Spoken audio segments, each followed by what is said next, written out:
Eu vou começar, nós vamos, essa noite, né, a gente foi brindado com a presença do professor Eduardo Maranhão.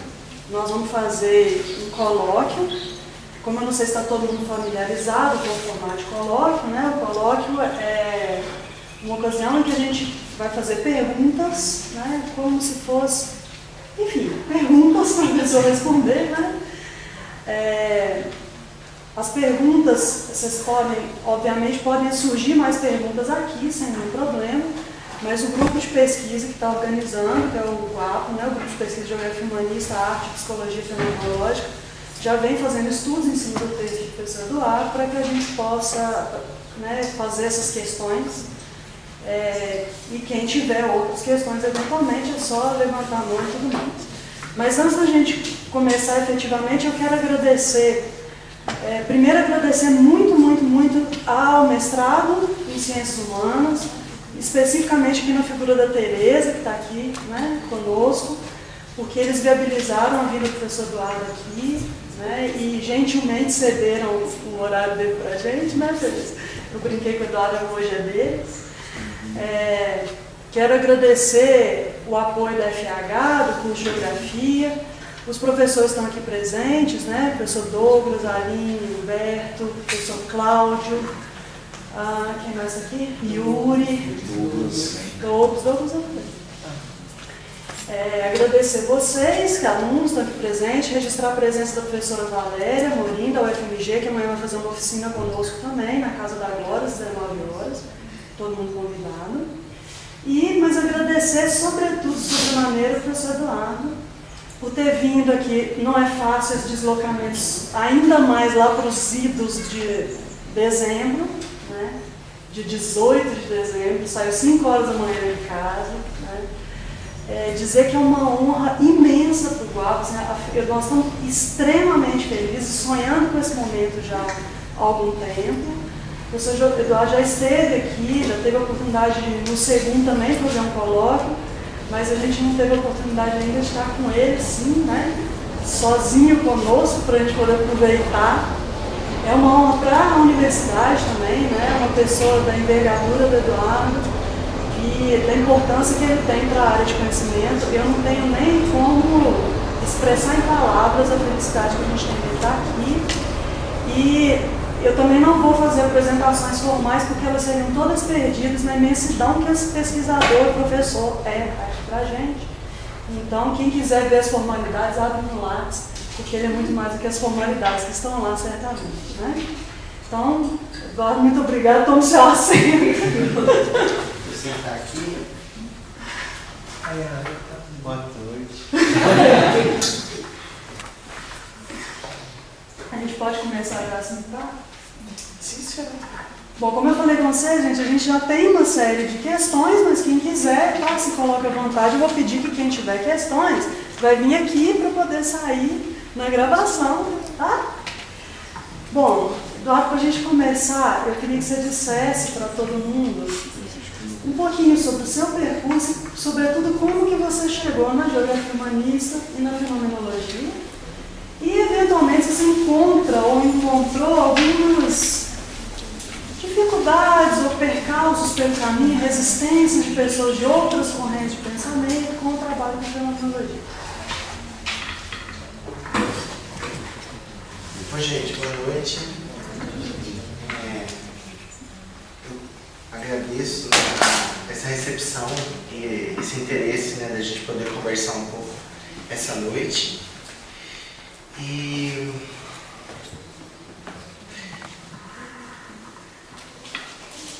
vou tentar começar falando o que Letícia me pediu. Eu comecei a me interessar por geografia, que poderia chamar de geografia humanista, eu acho que foi no terceiro ano da minha graduação, que foi quando um dia eu estava assistindo a aula de geografia urbana e aí me deu... Vocês assistiram o Poder do Chefão? O 2. Então, lembra do raio que o Mike recebe quando ele vê a Polina? Então, eu recebi um raio no meio da aula de geografia urbana, não foi pela professora. E eu tive uma ideia me assomou assim, que era que eu queria fazer uma pesquisa de extensão científica sobre geografia e arte. E eu fazia estágio desde o primeiro ano no Laboratório de Pesquisas Urbanas Regionais, fazendo trabalho de uso do solo urbano, geografia urbana. Então a gente tinha mapeado a cidade de Londrina toda naquelas cartas que vocês não usam mais porque são dependentes da máquina, né? Então tinha todos os loteamentos urbanos por década, por uso do solo, tudo pintado, tabelas, etc. Mapas e tudo mais, e eu fazia pesquisa nisso, verticalização do solo, etc. E aí eu tive essa coisa de querer trabalhar com geografia e arte. E aí desci para o laboratório, em que eu fazia estágio, comecei a procurar bibliografia, mas falei com a minha orientadora que, além de geógrafa, a professora Yoshina Kagawara Ferreira, eu me formei na Universidade Estadual de Londrina. Ela é artista plástica. Na verdade, ela é muito mais conhecida como artista plástica, ela tem obras no Museu da Arte Moderna do Paraná e tudo mais.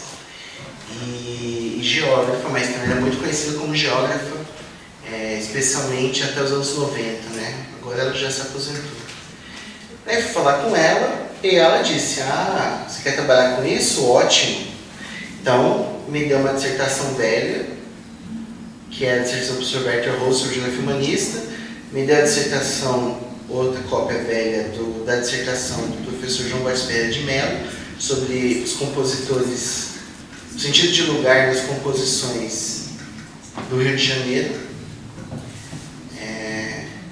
e falou que eu tinha que procurar esse negócio de geografia cultural, que na época, no final dos anos 90, não era nada parecido com o que a gente tem hoje, né? Essa bibliografia toda era uma bibliografia velha. O grupo do Rio de Janeiro, da UERJ, tinha há poucos anos começado seus eventos nacionais, lançado sua revista, é verdade, mas ainda não tinha alcançado a divulgação e a presença que tem hoje em dia, né, e o significado que eles tiveram. O próprio professor Bertrand e o professor João Batista já tinham feito suas teses na época, mas a gente não nem conhecia as teses, porque a gente só tinha acesso a esse material mais antigo, né? E aí eu comecei a puxar o fio por isso. Então, lendo, olha para a referência bibliográfica, procurar mais coisa, e eu só ia achando coisa velha, né? E coisa de gente aposentada. Então, só livro velho. Então, os livros da Perspectiva em Geografia, organizado pelo Christophe Folletti, que tem os 3 textos do Tuan, da Budgeman e do Ralph, do Loventhal traduzidos. Aí fui achando as poucas traduções que estavam publicados nos anos 70 e 80, os livros do Tuan, o texto do Ralph, do Entikin, da Budgeman, do Galé, do Claval, do Boletim Geográfico, etc. E aí comecei a puxar esse fio, né?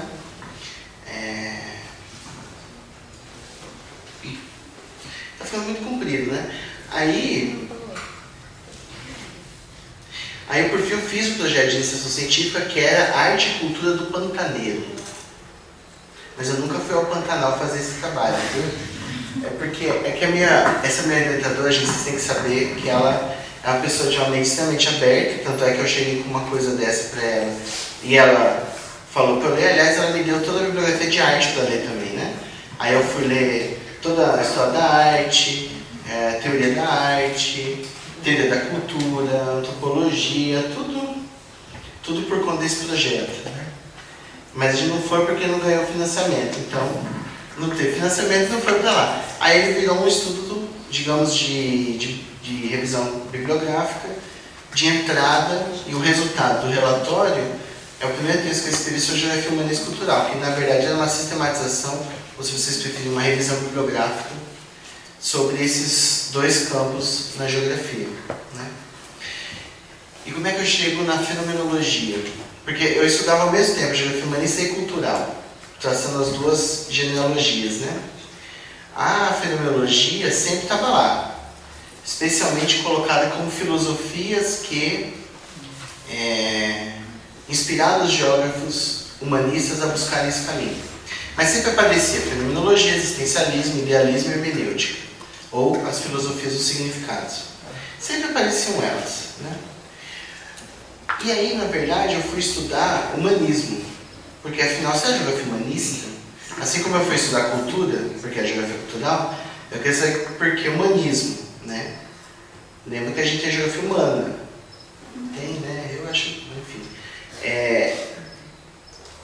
Então, por que humanista? Por causa do humanismo. Mas o que é humanismo? Vai estudar humanismo. E aí, ao pegar e ler a bibliografia sobre humanismo, toda hora Heidegger, carta sobre humanismo. Pega lá, falando sobre humanismo, Heidegger, carta sobre humanismo. Heidegger, carta sobre humanismo. Mas que raio que é esse Heidegger, né? Aí, e outra coisa que parece que faz muito tempo, final dos anos 90, gente, mas... Faz 20 anos, né? 20 anos? Ok. Não tinha também outra coisa, além da geografia, essa geografia humanista, fenomenologia, geografia cultural, não estarem postas. Por quê? Porque a geografia humanista que teve no Brasil até os anos 80 era dada nessa época como aposentada. Porque os professores estavam aposentados, então se dava como algo datado. Por isso os livros velhos. Mas no caso da fenomenologia, mesmo com a filosofia, nessa época, também a gente tinha pouquíssimas traduções no Brasil. Então o que a gente tinha, por exemplo, de bibliografia do Heidegger, era pouquíssimo. Do Russell, menos ainda. E o que nós tínhamos do Heidegger prevalecia uma leitura de que o Heidegger era um autor do tempo, que é a primeira ou a segunda onda de incorporação do pensamento do Heidegger no Brasil. Então Heidegger é visto como pensador do tempo. Sua obra máxima, Ser e Tempo. Então, e a perspectiva de espaço no Ser e Tempo é uma perspectiva de espaço relativamente pobre, né? Porque ela ainda está presa a uma ideia de espaço extensivo. Né? Então, não tinha essa bibliografia disponível que a gente tem hoje, traduzido, né? Com tantas editoras publicando quase a obra toda desses autores. E não tinha essa compreensão de que esses autores da fenomenologia tinham algo a dizer sobre espaço. Isso não era colocado. Dito isso, para quê? Para dizer que eu demorei para ler a carta sobre humanismo porque eu não encontrava. E aí, uma colega encontrou no sebo em Porto Alegre, na época que a gente usava sebo, gente. E ele achou uma edição da editora Moraes, de 94, 91, e trouxe para mim. E aí isso estava na época de fazer minha monografia de conclusão de curso. E aí quando eu li Carta sobre Humanismo, aí foi, né? Aí não tinha jeito. Aquele texto me capturou de uma maneira, de uma forma, que eu me resolvi que eu iria estudar fenomenologia e iria estudar a geografia, esse horizonte da geografia pela fenomenologia.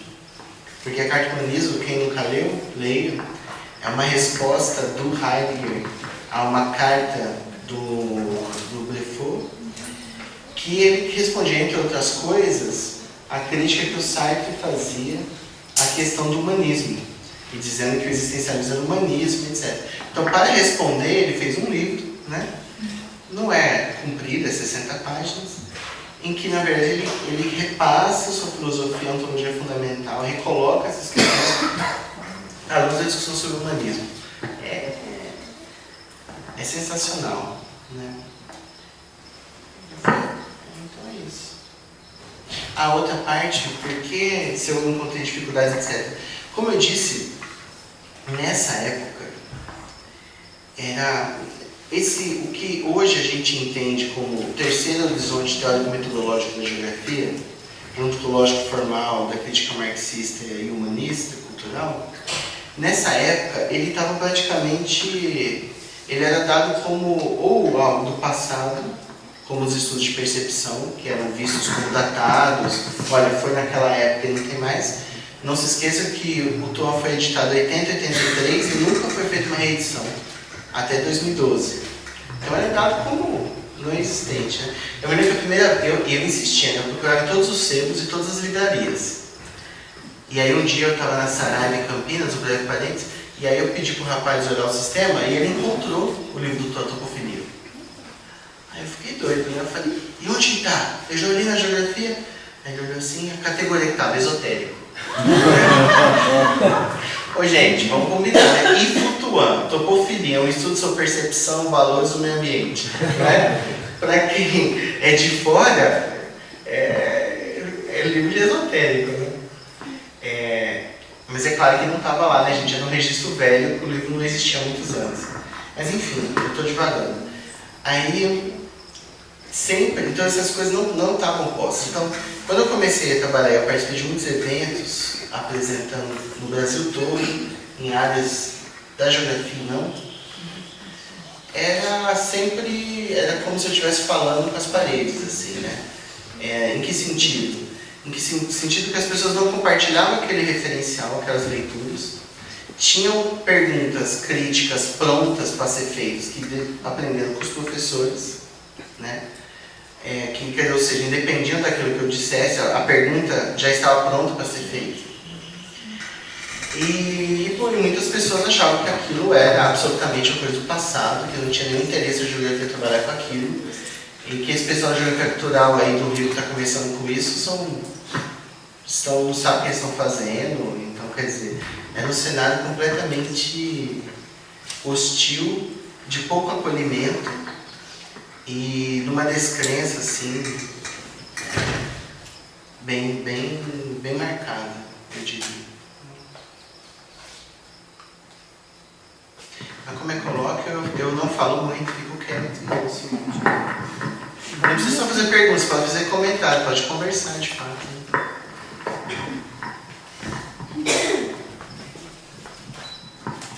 Boa noite, professor Eduardo. Você percebe uma transformação nos seus textos ao longo do tempo?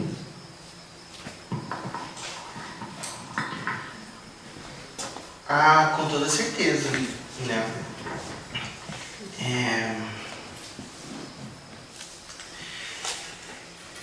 É interessante essa pergunta, né? Porque acho que eu percebo sim uma mudança bem significativa, sobretudo por uma preocupação com a escrita em si, né?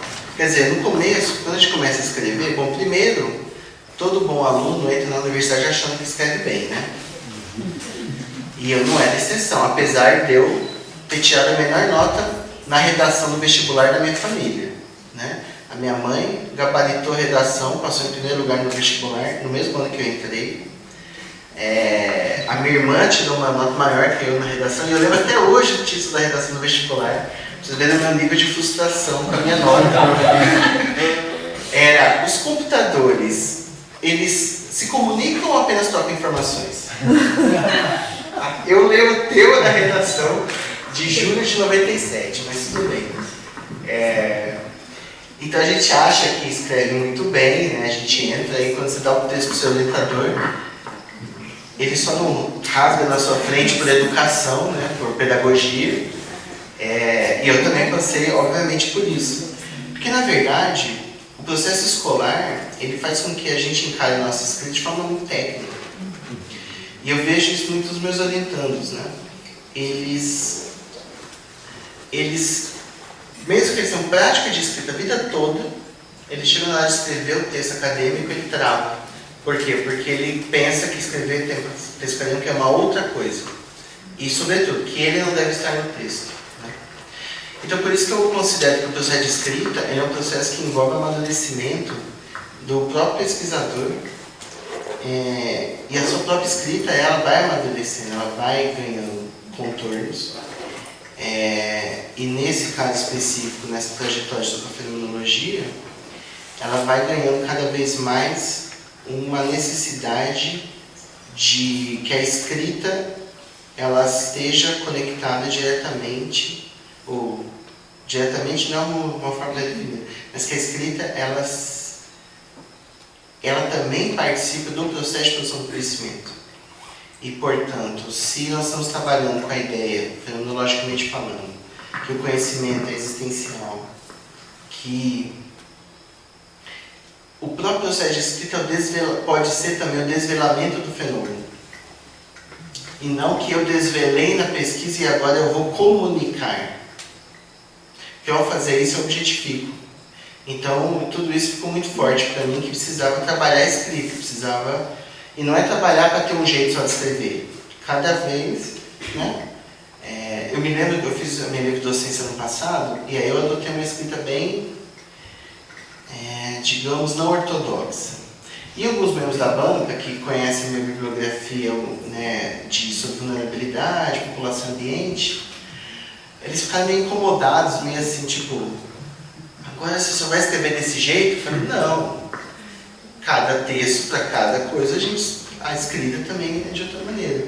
Então eu fui ganhando uma autonomia com relação à escrita e me dedicando mais a lapidar e trabalhar maneiras diferentes de escrita para elementos diferentes, para questões diferentes.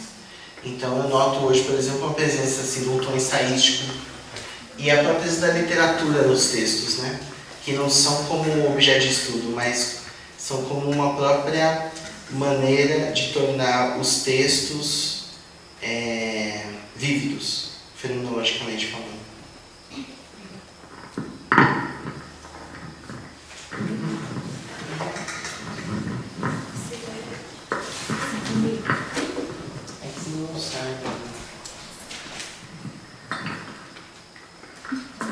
Boa noite, meu nome é Nicole.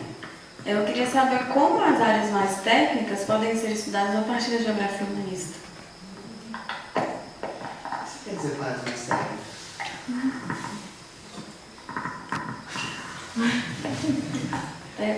Tá, quer que eu tente?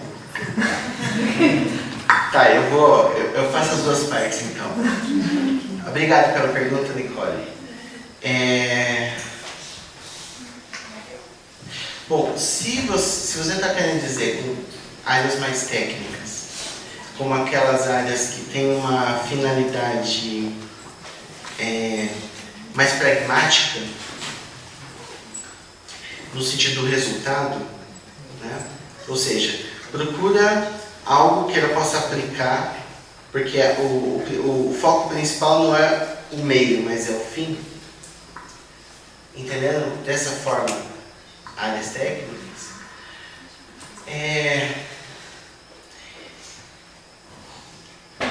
eu acho que todas as áreas, na verdade, uma coisa interessante pensar, e isso lá na minha atuação na Faculdade de Ciências Aplicadas, onde eu sou professor, isso também está presente, é que, na verdade, essa diferenciação entre áreas, elas têm muito mais no sentido político, acadêmico, do que propriamente substantivo, né? Então, assim, é muito difícil a gente sustentar que certas áreas precisam de mais filosofia e outras menos. Que certas áreas precisam de mais matemática e outras menos. Eu acho que, a partir dessa separação de cada, eu acho que já é um problema, né? Porque aí parece que as humanidades não precisam de técnica, ou não precisam de finalidade, ou não precisam de pragmática, né? Ou o contrário, que as áreas técnicas, consequentemente, não precisam de arte, não precisam de literatura, não precisam de filosofia, né?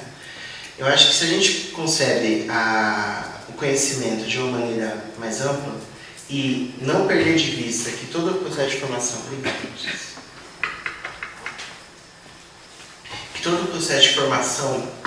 ele envolve, sobretudo e primeiro, a educação e a formação da pessoa humana. Então, eu acho que a gente tinha que ter formações mais amplas e menos específicas, né? Isso é um pouco a direção que os cursos lá na nossa faculdade têm, acho que aqui também e em outros lugares também, né? Então, eu não associaria alguém de uma área mais técnica ter uma formação humanística, ou humanista, se você preferir. Aliás, isso é fundamental para qualquer campo da vida, né? Assim como a gente não pode se negar a discutir a finalidade, afinal de contas, somos universidades públicas ainda, né? E que tem como princípio orientador, sobretudo, a própria sociedade em que nós estamos inseridos, né? Então, nem virar torre de marfim, nem servir cegamente as coisas. A gente precisa saber dialogar muito bem essas coisas. Quando a gente fala em termos de formação, isso é fundamental. Então, a geografia humanista está nesse bolo, ela não está fora disso, né? Eu, por exemplo, tenho lá na minha faculdade, eu tenho uma disciplina que que se chama, aliás, eu vou oferecer esse semestre, Geografia, não, Fenomenologia, Ciência e Geografia. Sabe quem cursa ela? Engenheiros, alunos, né, de engenharia, de administração, ciência do esporte e nutrição. Porque lá na minha faculdade não tem curso de geografia. E eu trabalho com eles. E a gente faz campo, e eu vendo eles para eles andar na cidade, e eles fazem mapa. E geografia não é ciência, é conhecimento de mundo, né? No caso da disciplina, eu não trabalho com a ciência e geografia, mas geografia como conhecimento. E outra que eu trabalho com eles essa tem o nome esdrúxulo, teorias e aplicações teorias e aplicações de epistemologias espaciais. Que raios que é isso, né? Eu também estou tentando descobrir, mas é um pouco essa, quer dizer, o pensamento espacial, a compreensão, ela não é só para a gente entender, então é romper com essa separação entre teoria e prática, né? E não ter medo de falar de aplicação, vamos ressignificar o que significa aplicação, né? Então acho que a gente não tem nenhum problema com as técnicas.